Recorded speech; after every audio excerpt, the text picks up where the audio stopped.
दोस्तों, मनुष्य का दिमाग ही उसका सबसे अच्छा मित्र होता है और उसका दिमाग ही उसका सबसे प्रमुख शत्रु भी होता है। और हमारे इस दिमाग में कई तरह की भावना जन्म लेती है। काम वासना ये भी बाकी फीलिंग्स की तरह मन में उठने वाली फीलिंग है, जो कि बिल्कुल प्राकृतिक है और होनी भी चाहिए, क्योंकि अगर यह नहीं होगी तो मानव जाति का विस्तार रुक जाएगा।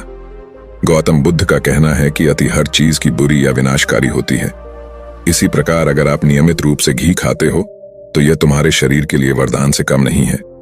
अगर तुम ज्यादा ही घी खाते हो तो यह तुम्हारे शरीर के लिए हानिकारक बन जाएगा। और अगर तुम चाय बहुत ही कम पीते हो तो कोई बात नहीं या कोई दिक्कत नहीं।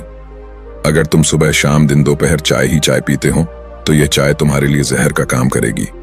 इस प्रकार अगर तुम गंदे विचार करना या सेक्सुअल एक्टिविटी करना एक लेवल के लिए ठीक है, लेकिन एक लेवल के बाद यह चीज आपको जितना बर्बाद करती है उतना और कोई नहीं करती। इस मॉडर्न दुनिया में इतना सेक्सुअल कंटेंट देखने के बाद में, सोशल मीडिया पर हॉट युवतियों को देखने के बाद में सेक्सुअल विचार बहुत ज्यादा हो जाते हैं और कई बार ये विचार इंसान को चैन से बैठने नहीं देते। व्यक्ति ना चाहते हुए भी अपने आप को बार बार हस्तमैथुन करने से रोक नहीं पाता है। और चलो वहां तक भी ठीक है, लेकिन यही काम वासना मानव जाति के लिए एक श्राप बन जाती है।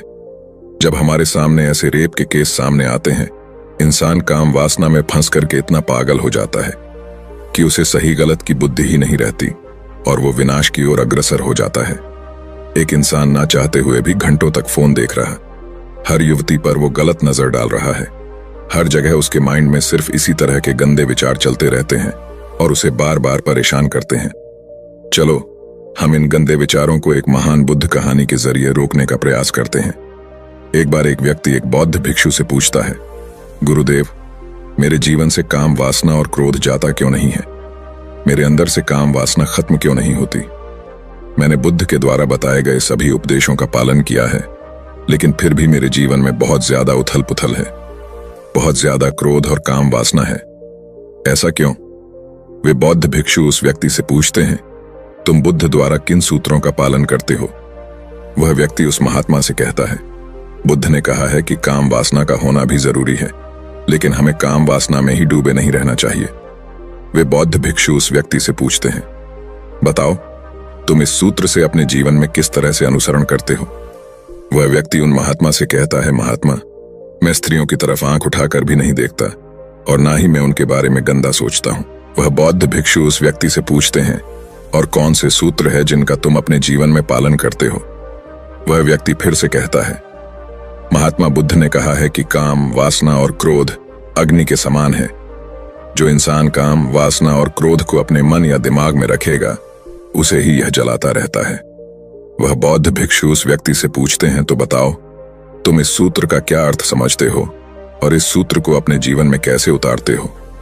वह व्यक्ति उन महात्मा से कहता है, मैं हमेशा शांत रहने का प्रयास करता हूं और यदि मुझे मेरे मन में गंदे विचार या काम वासना तथा क्रोध भी आता है तो मैं उसे रोक लेता हूं, दबा लेता हूं।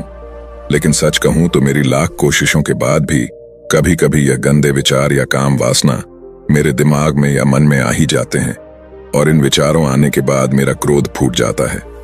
और आपसे क्या छुपाना, मैं कभी कभी तो बहुत ज्यादा काम आने पर वेश्यालय यानी वेश्याओं के पास भी चला जाता हूं, लेकिन ऐसा करने के बाद मुझे खुद पर ही बहुत क्रोध और बहुत ज्यादा घृणा होने लगती है। वह बौद्ध भिक्षु उस व्यक्ति से पूछते हैं, तुम्हारी उम्र क्या है? वह व्यक्ति कहता है, मेरी उम्र 25 वर्ष है। वे बौद्ध भिक्षु उस व्यक्ति से पूछते हैं, क्या तुम्हारा विवाह हो चुका है? वह व्यक्ति कहता है, नहीं महात्मा, मैं अभी कुछ भी कमाता नहीं हूं, इसीलिए मुझसे विवाह कोई नहीं करना चाहता। वे बौद्ध भिक्षु उस व्यक्ति से कहते हैं, समस्या यह नहीं है कि तुम काम वासना से ग्रस्त हो या क्रोध से ग्रसित हो। समस्या तो यह है कि तुमने बुद्ध के द्वारा कही गई बातों का बिल्कुल गलत अर्थ निकाल लिया है। तुम उस बात से चूक गए हो जो बुद्ध कहना चाहते हैं। जो तुमने बुद्ध का ज्ञान ग्रहण किया है वह ज्ञान अधूरा है और वही तुम्हारे जीवन में जहर का काम कर रहा है। इस उम्र में स्त्रियों के प्रति आकर्षण होना बिल्कुल स्वाभाविक है।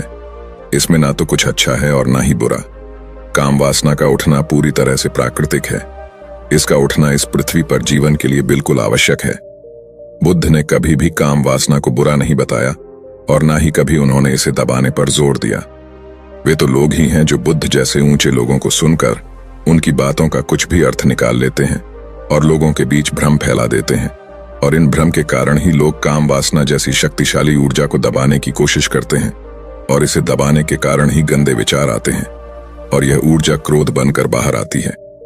वह व्यक्ति उन महात्मा से पूछता है, तो क्या इसका अर्थ यह है कि महात्मा हमें काम वासना का आनंद लेना चाहिए?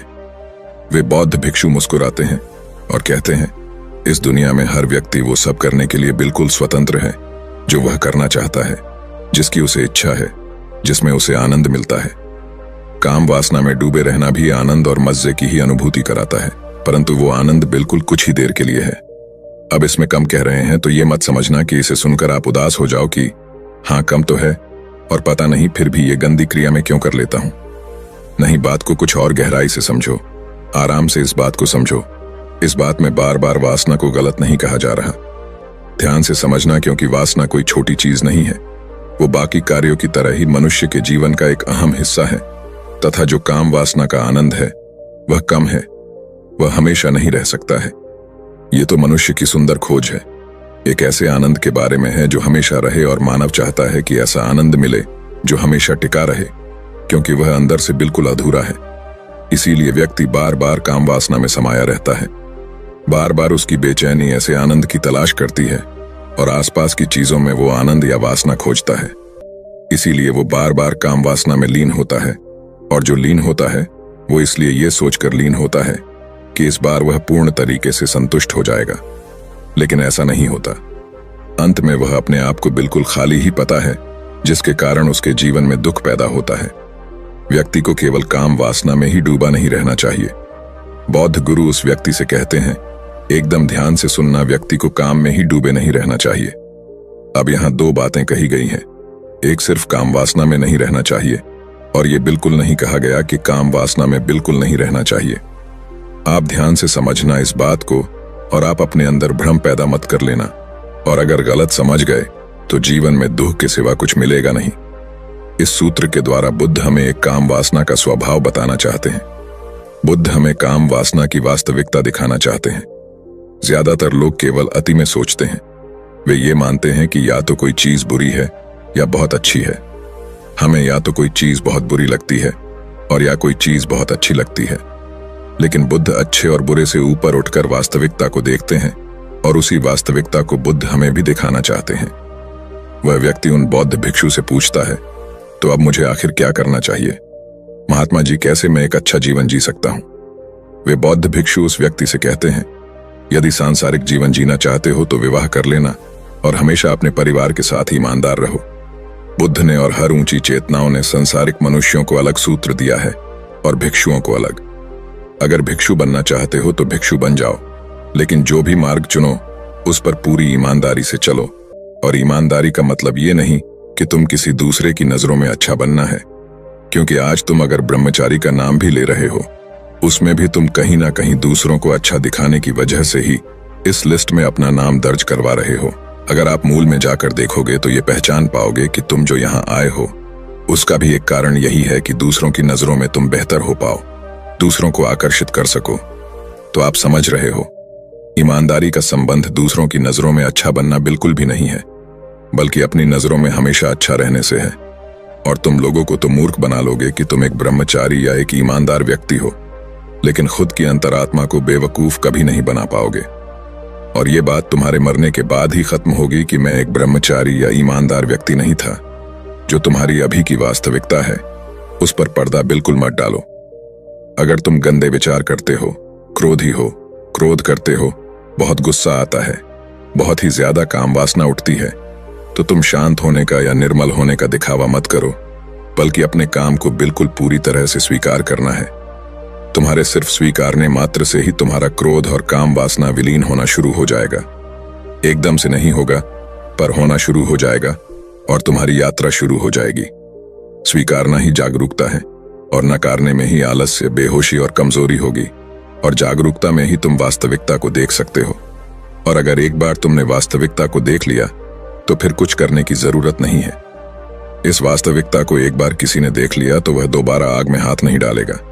इसी प्रकार तुम जिस भी चीज की वास्तविकता को पूरी ईमानदारी से ध्यान से सुनना, मैंने अभी पीछे कहा कि दूसरों की नजरों में दिखावा करने के लिए नहीं, खुद की नजरों में ईमानदार रहने को ही ईमानदारी कहते हैं।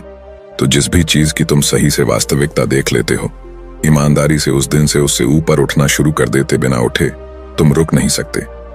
फिर तुम उसमें उतना ही डूबे होंगे जितना उसके लिए आवश्यक है। अगर वास्तविकता को समझते हो लेकिन अगर आम लोगों के कहने पर ही चलते रहे, तो फिर ना तो तुमने उसे परखा है, ना जांचा है, ना ही तुमने उसे अनुभव करके देखा है कि वाकई में जो सब कह रहे हैं क्या वही सत्य है। क्या मुझे ये सब होता भी है या नहीं? आप समझ पा रहे हो ना मैं क्या बात बोल रहा हूं? क्रोध जलाता है, ये बिल्कुल सत्य है। आप जानते हो और यही क्रोध का स्वभाव है, परंतु इसे तुमने ही पाला है। अपने भीतर की भावनाओं को दबाकर और क्रोध को नकार कर, उन्हें बुरा बताकर तुमने ही इसे जलाया है। अब आप इस लाइन को बहुत ही ज्यादा गहराई से समझने की कोशिश करना और मेरी बात को ध्यान से सुनना समझना। जब तुम कोई गंदी या किसी नग्न वीडियो या पोर्नोग्राफी को देख रहे हो, सोशल मीडिया पर हो या कहीं पर भी, आप अगर पुरुष हो तो स्त्री को देख लेते हो तो तुम उत्तेजित होते हो, लेकिन तुम उस उत्तेजना को समझे बिना ही उसे दबाकर आगे चले जाते हो। आगे जाने की कोशिश करते हो पर जा नहीं पाते। मन वही पीछे रह जाता है और बार बार मन करता है कि उस वीडियो को देख लेना चाहिए, और मन वही अटका रहता है क्योंकि तुम उस उत्तेजना को धीरे धीरे बढ़ाते जाते हो, उस गंदे विचार को या उस काम वासना को। अगर तुम वहीं ठहर कर समझोगे कि ये है क्या और इस गंदे वीडियो में हो क्या रहा है, मुझ में हो क्या रहा है, ये सभी सारी गहरी बातें तुम समझो और वास्तविकता को देखने की कोशिश करो। वास्तविकता देखने का ये मतलब नहीं कि तुम वहीं रुक जाओ, पर वास्तविकता का सही मतलब है कि उस चीज में हो क्या रहा है और सोचना कि यह मेरे लिए ठीक है। अगर हां तो बेशक उसे देखो। अगर मन से आवाज आएगी ये मेरा पूर्ण रूप से मेरा विनाश है, तो वही पूर्ण तरीके से वहीं रुक जाना और शांत मन से अपने आराध्य भगवान को याद कर लेना।